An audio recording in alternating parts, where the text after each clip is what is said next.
What's up, everybody? Welcome back to Nerd Notify, and today we're talking Wonder Woman 1984.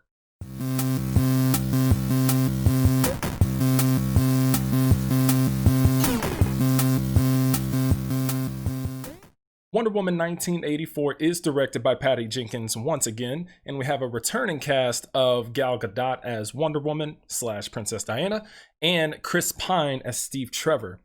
But this time we do have a couple notable additions, one being Pedro Pascal's Max Lord, and then Kristen Wiig as Barbara Merida, or the Cheetah.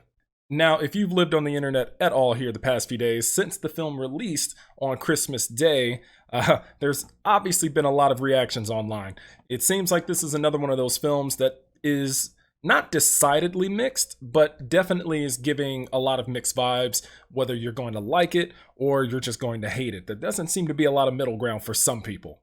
That being said, I will get my reactions out of the way here pretty quickly. I think this film is above average. I think it's okay. I don't find it great, but I definitely don't find it horrible or the worst film ever. With that said, let's hop into a little synopsis of the film. So we do open up with the film in Themyscira with a little bit of an event of some sort, some type of game that the Amazonians are enjoying. We don't really know why, other than they're just doing it. And then we have a young Princess Diana who definitely wants to win, as she's the only child competing against adults. Now, seemingly, Princess Diana is going to win this game, this race of some sorts, as she found a shortcut after a critical mishap that almost certainly was going to cost her a win. But she is pulled from the race, as that is considered cheating. And it's here that we get what I feel is considered to be the main theme of this movie, which is shortcuts, cheating. They will not get you the win, so to speak. We pick up now with a very awesome, fun opening scene, a bit of a throwback, I think a bit of an homage to earlier Superman films, but it's a very fun, lighthearted thwarting of villains in a mall with some slight darkness to it, but at the same time, it's got a nice, fun opening, and it's here that we really start to get a feel for what this movie is going to be like, I think, throughout the entirety of the runtime. We do come to find out that Diana is working in the Antiquities Department at the Smithsonian in Washington, D.C. Whatever she's doing there, obviously this movie takes place decades after the first film, which was during World War I, and we're now in the 80s. It's not really clear what she's doing there, other than maybe looking out for potential relics or items that could be of use. Obviously something that could contain magical powers or whatever that may be. She just seems to be looking for those things specifically. Other than that, we don't know really what her day-to-day life is like, other than going to the Smithsonian. And it's here that we are introduced to Kristen Wiig's character, Barbara Merida, again playing the Cheetah at some point. This is an introduction that is not uncommon to many films that we've seen before. The bumbling, klutzy scientist who's just not quite sure of herself and just doesn't quite have that confidence. We are also quickly introduced to Pedro Pascal's Max Lord as well. And again, we get what seems to be an obvious hit at someone who is there for their own gain, in the guise of maybe being a benefactor for the Smithsonian and specifically this Antiquities Department. From there, we are off to the races. There is a crystal of some sort of stone that is able to grant wishes to those who touch and wish upon the stone. And then we get some pretty crazy shenanigans that ensue. And the film is really just about stopping this stone from being abused. That's really, really it. Once we really get into the heart of it, that is the main reason for having this film, is stopping this stone from being abused, as it could bring about the destruction of things. So it is here that we really get into the meat of the plot, the story.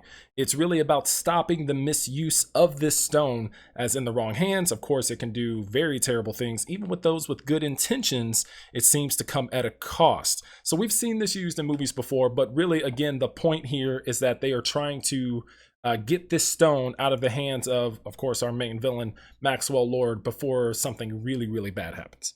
Again, I will not go into any spoilers in this review. I do, of course, want people to check it out. If you have HBO Max, you can watch it for free. It is streaming. It is only going to be streaming for 30 or 31 days. I forget the exact the exact time frame that they listed on HBO Max. So I would say check it out now if you want to watch it at home in the safety of your home without going out to any theaters, as of course COVID is still a real thing and we need to be safe. And of course, I'm not advocating for anybody to go out to theaters at this point. What I will say again is that I do think this film is okay. My main enjoyment came from Gal Gadot as Wonder Woman. I do still think she has embodied this character extremely well. She's obviously done it for a few movies now, outside of her own. So I think she is amazing as Wonder Woman. I really do. Kudos to her. I think she is a great Wonder Woman and she's incredibly fun to watch. Next would be, I think, Pedro Pascal for me. I think Max Lord was incredibly fun to watch, even though a little bit campy and overblown in some sequences and some instances. But I think the rest of the hearts of the movie seem to come from him. Chris Pine is great as Steve Trevor once again. Again, however you feel about this, I was not in love with the idea of them bringing Steve Trevor back into the movie.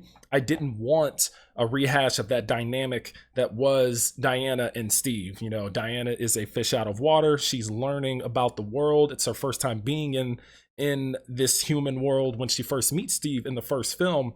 And they have fun flipping the script and, of course, reintroducing Steve into the world of the 80s, as it is definitely a very different time from when he was around. This is what leads, I think, into my main gripes with the movie, is that it is very plot hole ridden. There are a lot of inconsistencies and things that don't line up for what should be happening outside of this film. Not that every film has to have a continuity like that you've seen in, say, the Marvel films, because of course that's going to be the direct comparison, but it should at least make sense if there is already a film established that is in the future, and then these events you would think have some sort of impact or at least weight. I do want to talk a little bit about Kristen Wiig as Cheetah as well. She was, for the most part, okay. She handled the improvisational kind of jokey bits fine. She pulled it off as being this, you know, again, very just unsure of herself and often overlooked person, which is kind of gross in some instances where you see some of the way people treat her. But at the same time, I think she handled that well and portrayed that character very well. When she starts to embody the villainous side of her character, when she starts to embody this power that she gets, and how it starts to affect her, what she's losing because of it, she definitely feeds into it. But they do overly emphasize certain things that are a bit just not needed. But it's okay. Again, I think those moments are fine. They're not killing the film, but they're not necessarily helping it. But really, the final confrontation between Cheetah and Wonder Woman is my main concern. When the first trailer came out, I always mention when I saw this, is like, it's very dark. You cannot see the cheetah very well. The fight looks a bit muddy, is the best way to put it. This fight with them at the end is very floaty, and it's almost like cartoons when you see two cats go into a ball and they just start flipping around and spinning, and it just gets nuts and you get no idea what's happening.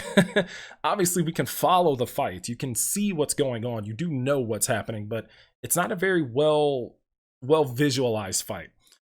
Again, Cheetah matches the overall color palette just too well, and her character is just lost in the background. It's just not as intense as it could have been. There's not a lot of flow to the fight that could have been well realized, unfortunately. That being said, I will give it a couple marks. There are some moments in the fight that are really cool between Wonder Woman and Cheetah, when Wonder Woman is actually kind of protecting herself in this armor that is foreshadowed early on in the film, and what you've seen probably from the trailers, the golden armor. There are some moments there that I like, the ferocity that Cheetah brings as she's kind of going at Diana. But other than that, I think the fight itself falls flat. I ultimately like it better than the fight in Wonder Woman 1. I hated the fight with Ares. I thought it was atrocious, and it kills the third act for me. Whereas this one, while it's not amazing, it at least holds a little bit more weight and is a little bit more fun. Again, I don't want to go into too many other spoilery moments here, especially having some time to sit and think on it. I am okay on this film. It's not something that I would say I'd probably go back to, reach off the shelf to watch again once I purchase it, if I do purchase it. But it's fine. It is an above average film. while it's on HBO Max, I highly recommend people to check it out that way, especially if you already have the service. Do I suggest you get the service for this movie alone? Probably not, in my humble opinion. So that's it, guys. Thank you so much for watching. I hope you enjoyed this review of Wonder Woman 1984. I am still excited to see what Patty Jenkins does, especially since she's got Rogue Squadron coming out. And I saw an article earlier today, actually, just before recording this, that she is working on Wonder Woman 3, which I'm still very excited to see what she can come up with. I think she's a fantastic director, and I'm always curious to see how things turn out for these films. So very excited to see what we get there. Again, thank you so much for watching. I appreciate you guys so much. Don't forget, I do have a Twitch channel that you can check out. A link in the description below. And of course, you can hit that bell to get notified anytime new videos go live. And again, I'll catch you guys next time on Nerd Notified. You've just been notified. Peace!